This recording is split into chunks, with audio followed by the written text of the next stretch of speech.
Mateo. Mateo's test was about as fun as brain surgery without anesthesia, because that's exactly what it was. Strapped down with a collar locked around his neck, he was told to scoop out a piece of his own cerebral tissue. Piece of what? Piece of your brain. And drop it into an enzyme tank. If the tissue dissolved enough in 3 minutes, the lock would release. If not, the mask would cook his head like a stovetop fajita. At first, Mateo froze, insisting he couldn't do it, but the other captives, especially Cecilia, shouted at him to begin.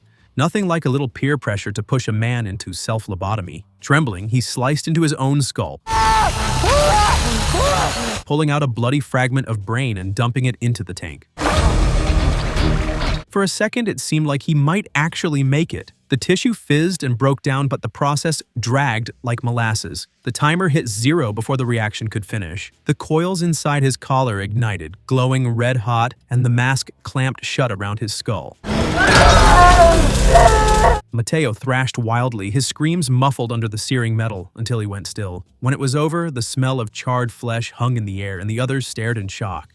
William Easton. In the final stage of William's test, a monitor inside the enclosure flickered to life. John Kramer's face appeared, addressing Tara. He reminded her that William had fought hard to save his sister, but also that he was the man responsible for her husband's death. Now the decision was hers. William's life or death. The choice is yours.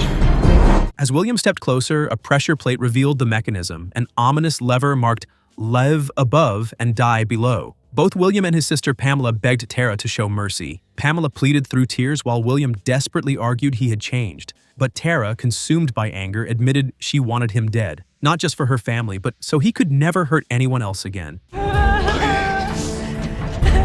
Still, in the end, she couldn't pull the lever. That choice fell to her son, Brent. Ignoring his mother's cries, he yanked the lever downward. From above, a massive frame of steel needles swung down, pinning William against the cage wall. Tubes hissed as hydrofluoric acid pumped through the spikes, flooding into his veins. His screams echoed as the acid dissolved him from the inside out, flesh bubbling, body collapsing. Pamela broke down, sobbing uncontrollably as she watched her brother's body rot away before her eyes. When it was over, what remained of William's lower half sloughed off the frame, spilling his entrails onto the floor. A horrifying end to Jigsaw's lesson. Suzanne. Suzanne woke up strapped to a cold steel plate, stretched out like she was about to be dissected. Her terrified screams brought Bobby running. At first he thought it was Joyce, but when the lights snapped on, there was Suzanne, bolted to the center of a massive horizontal wheel. A cylindrical cage slammed through a window, the puppet inside delivering the instructions. Bobby had 60 seconds to step into a machine opposite the wheel and hold up a weighted bar. Every second he managed would keep the wheel from turning. Drop it, and Suzanne would rotate upright into 3 spikes waiting to impale her eyes and mouth. Bobby jumped in, grabbed the bar, and immediately got a bonus. 4 spikes stabbing through his torso to keep him motivated. Gritting his teeth, he strained, blood pouring, while Suzanne shrieked as the wheel creaked forward inch by inch. His strength broke. The weight crashed down, the wheel spun, and the rods edged closer. Bobby roared and lifted again, halting it for a few more desperate seconds. But muscles tear, blood runs out, and willpower only goes so far. The bar slipped one final time. The wheel spun free. Suzanne's scream cut short as 3 steel rods punched through her face in a single brutal strike. Bobby staggered forward, pale and broken, staring at her mangled body. Another failure, and still not the end of his test. Mark Wilson. Mark's test wasn't about survival. It was about exposing his talent for lying. He woke in a room of broken glass, greeted by a cassette mocking his fake illness, and backed up with photos of him looking perfectly healthy. The twist? There's a slow-acting poison in your veins. The cure sat locked in a safe, its code buried among hundreds of numbers scrawled across the walls. Barefoot and clutching a candle, Mark limped through shards that shredded his feet, blood marking every step. But the real joke wasn't the glass or the poison. It was that Jigsaw had doused him in flammable jelly. Basically, Mark was a walking Molotov cocktail waiting for his own clumsy spark. Zep Hindle. Zep finally limped his way into the infamous grimy bathroom, blissfully unaware that it already looked like the aftermath of a demolition derby for human bodies. By this point, Dr. Gordon had snapped, literally. With a rusted saw and nerves of steel, or insanity, he hacked through his own foot, using his shirt as a makeshift tourniquet like it was the worst episode of Survivor Man. Half conscious and crawling, Gordon grabbed a revolver off one of the corpses and managed to shoot Adam with the single bullet left. Problem solved, or so he thought. When Zep arrived, he found Gordon pale, delirious, and screaming while waving an empty gun. Zep, calm as ever, raised his weapon, ready to finally check Murder the Doctor off his to-do list. But the real problem wasn't Gordon, it was Adam. Turns out being shot in the shoulder wasn't enough to keep him down. Mistaking Zep for Jigsaw, Adam dragged himself up and launched at him with all the rage of a man who's had a really bad day. The two rolled around on the filthy tile in a vicious struggle until Adam finally overpowered him. Then came the finishing touch.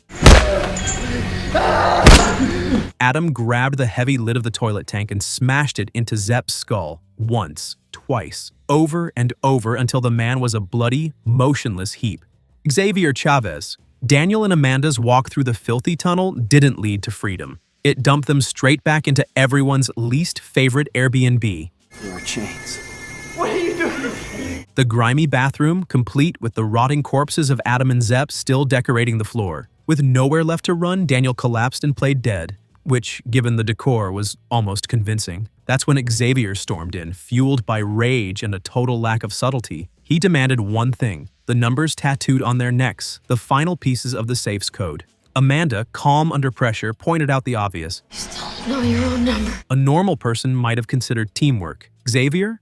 Not so much. With stubborn pride and zero self-preservation, he grabbed a knife and carved the flesh from his own neck just to read it. With his number revealed, Xavier turned his fury on Amanda. He advanced, knife in hand, until Daniel suddenly sprang back to life. In a brutal twist, he grabbed the hacksaw once used by Lawrence Gordon and slashed Xavier's throat wide open. Danica Scott. Inside the Gideon meatpacking plant, Danica Scott hung shackled in a freezer room. Naked, arms chained above her head, surrounded by hulking machines that looked more like tombstones than equipment. When Jeff Denlin stepped in, recognition hit him like a sledgehammer. Danica wasn't just another victim, she was the witness to his son's death, the woman who ran from the courtroom instead of testifying. Jigsaw's message couldn't have been clearer: forgive and save her or let her freeze. Icy jets of water blasted her, frosting her skin. Danica screamed, begged, pleaded, but Jeff's anger glued him to the spot. Years of rage weren't easy to melt even in a freezer. By the time he finally tried to act, her body was already hardening, her screams weaker, her skin coated in a glassy sheen of ice. Jeff tore at the frozen pipes for the key, ripping skin from his own cheek as it stuck fast to the metal. The effort was brutal, but pointless. When he turned back, Danica's body was already stiff, her face locked in a mask of frozen terror. Valentina. John handed Valentina a box with all the essentials for the world's worst DIY project: a giggly saw, a tourniquet, and a suction pump. Her instructions? Hack off her leg along the marked lines, clamp it off, and extract 3 ounces of bone marrow from her femur, all within 3 minutes. Succeed, and she lived. Fail, and a wire would do the job for her by sawing straight through her neck. With Cecilia and the others egging her on because nothing builds team spirit like forced amputation, Valentina shakily tied the tourniquet and began cutting. The screams were unbearable, the sawing frantic, but somehow she managed to amputate her own leg. Pale and trembling, she shoved the suction device into her exposed femur, enduring the kind of pain that made sawing through bone look like the easy part. The machine filled with marrow, agonizingly slow as the timer ticked away. Valentina begged, watching the gauge climb closer and closer to the mark. But close wasn't enough. At 0, the wire snapped forward, slicing clean through her neck before the marrow could hit quota. Her body dropped to the floor beside Cecilia, who got a front row seat to the aftermath.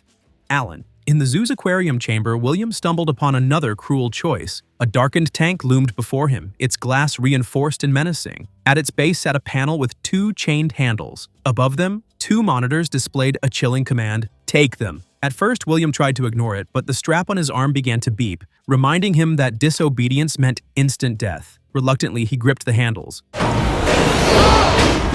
2 more lights snapped on, exposing his employees, Alan and Addie, each shackled on their own platforms. The puppet's voice explained William's twisted dilemma. According to his own policies, Addie was a bad risk because of her family's history of diabetes, while Alan, though healthy, had no one in his life who would mourn him. One could live, one had to die. William broke down, insisting he wasn't the one who made choices like this. But as the chains pulled tighter, both Alan and Addie edged toward their nooses. The monitors taunted him with photos. Addie surrounded by her family, Alan alone. In tears, William finally released Alan's handle. His clerk screamed betrayal as his platform vanished beneath him,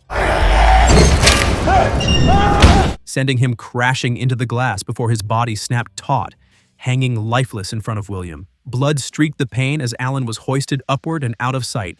Another victim of William's impossible choices. Gus Colyard. Amanda shot awake screaming with the rest of the prisoners before frantically searching the room. Her reward? A cassette, a key, and a note. The tape's message landed like a hammer. You are breathing in a deadly nerve agent. They had 2 hours to live. Antidotes were scattered around, including one in a safe. Their clue, the numbers they needed, were in the back of their minds, and the sequence was hidden over the rainbow. But Xavier wasn't one for puzzles. Ignoring the warning not to use the key on any door, he grabbed it and jammed it into the lock. The bullet ripped through Gus's eye, splattering blood across the room like macabre modern art. Laura screamed, Gus collapsed, and the group realized they hadn't even started playing, and the house was already chewing through them. Amanda Young. Back in John's room, Amanda's composure finally cracked. Ordered to release Lynn from her collar, she instead pulled a gun. John pushed back, calmly revealing what he already knew. Amanda had been sabotaging the games, turning them into executions instead of chances at survival. Shaken but stubborn, she snapped that, Begging me not to kill this worthless bitch. Compassion clearly wasn't part of her toolkit. The standoff shattered when Jeff appeared in the doorway. Lynn bolted toward him, desperate for safety. The shot hit Lynn in the back, dropping her. That's when John delivered the twist of the knife. Lynn wasn't just another pawn, she was Jeff's wife. Jeff's rage was instant. Without hesitation, he raised his gun and shot Amanda in the throat. The bullet sent her reeling, blood spilling as she clawed at the table for balance. Her eyes locked on John, wide with shock as the truth sank in. This had been her test all along. He wanted her to prove she could save a life, to become his successor. Instead, she proved she couldn't even save herself from her own anger. Amanda collapsed, gasping and trembling, her life bleeding out onto the floor. John watched her die with clinical detachment, sealing her fate with 2 words that had become his signature. Game over. Peter Strahm. Strahm's final test came in a room centered around a glass coffin, its base filled with shards and a tape recorder resting inside. He snatched up the tape and began to play it, but the sound of approaching footsteps cut him off. Hiding behind the door, Strahm waited, gun drawn, as Hoffman walked in. The ambush might have worked, but Hoffman caught Strahm's reflection in the coffin glass and spun just in time. A violent struggle erupted, the 2 men grappling for control until Strahm overpowered him and managed to shove Hoffman into the coffin, locking him inside. For a moment, Strahm thought he had won. Then the door slammed shut. The tape played on, revealing the coffin was no trap at all, it was protection. As Strahm demanded answers, the coffin began to sink into a hollow beneath the floor, leaving him trapped in the room above. Almost immediately, the walls groaned and shifted, closing in on him. Strahm fought desperately, pushing, clawing, screaming at Hoffman, but the steel pressed closer with every second. The walls finally converged, crushing Strahm's body in a gruesome end. Below, Hoffman turned away, shielded in the safety of the coffin, as his rival was annihilated.